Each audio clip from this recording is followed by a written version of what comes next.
Hi viewers, எல்லாருக்கும் வணக்கம். இன்றைக்கி மஷ்ரூம் தம் பிரியாணி எப்படி செய்கிறதுன்னு பார்க்கலாம். இதுக்கு மஷ்ரூமை வந்துட்டு கொஞ்சம் பெரிய சைஸில் கட் பண்ணி வச்சுக்கோங்க. அப்புறம் தேவையான மசாலா பொருட்கள் பார்த்திங்கன்னா மஞ்சள் 1/4 ஸ்பூன், மிளகுத்தூள் 1/4 ஸ்பூன், சீரகத்தூள் 1/4 ஸ்பூன், மிளகாய் தூள் 1 ஸ்பூன், அப்புறம் கறி மசாலா தூள் வந்து கொத்தமல்லி தூளோடு சேர்த்து அரைச்சது அது வந்து 2 ஸ்பூன், அதுக்கப்புறம் தயிர் வந்து ஒரு 3 ஸ்பூன் அளவுக்கு, இஞ்சி பூண்டு பேஸ்ட் வந்து ஒரு 1/2 ஸ்பூன், இது எல்லாத்தையும் சேர்த்து நல்லா வந்து மிக்ஸ் பண்ணி ஒரு 15 மினிட்ஸ் வந்து ஊற வச்சிடலாங்க. நெக்ஸ்ட்டு பார்த்திங்கன்னா இதுக்கு தேவையான பொருட்கள் வந்து ரெடி பண்ணிக்கலாம். ஒரு 2 வந்து பெரிய வெங்காயம் எடுத்திருக்கேன். அப்புறம் ஹோல் ஸ்பைசஸ் எல்லாமே வந்து எடுத்திருக்கேன். 2 பட்டா 2 அந்த மாதிரி எல்லாமே 2 எடுத்திருக்கேன்.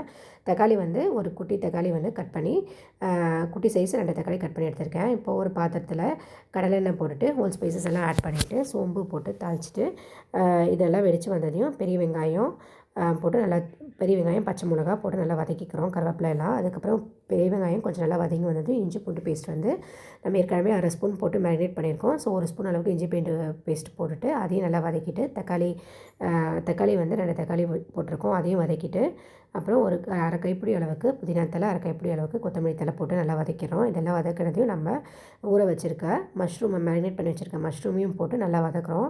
இப்போ பாருங்கள் நல்லா வதங்கிடுச்சு. இப்போ வந்து நம்ம அரிசி வேகிறதுக்கு தேவையான அளவுக்கு தண்ணி வந்து ஆட் பண்ண போகிறோம்.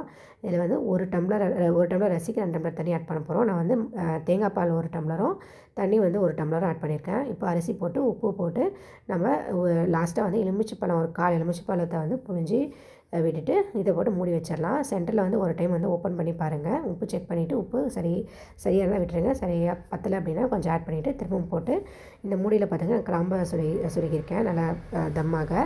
இப்போது ஒரு 3/4 பாகம் வெந்ததையும் ஒரு தோசைக்கல்லை வந்து ஹீட் பண்ணி அந்த தோசைக்கல் மேலே அந்த பிரியாணி பாட்டை வச்சுருங்க. இது வந்து நல்லா வந்து ஒரு மீடியம் ஃப்ளேமில் ஒரு லோ ஃப்ளேம்லேயே வைங்க. ஒரு 5 மினிட்ஸ் குக் ஆச்சுன்னா நல்லா நமக்கு பிரியாணி ரெடி ஆகிடும். பாருங்கள், சூப்பராக பிரியாணி ரெடி ஆகிடுச்சு. இந்த வீடியோ உங்களுக்கு பிடிச்சிருந்துச்சுன்னா ஷேர் பண்ணுங்கள், சப்ஸ்கிரைப் பண்ணுங்கள், லைக் பண்ணுங்கள். தேங்க்யூ.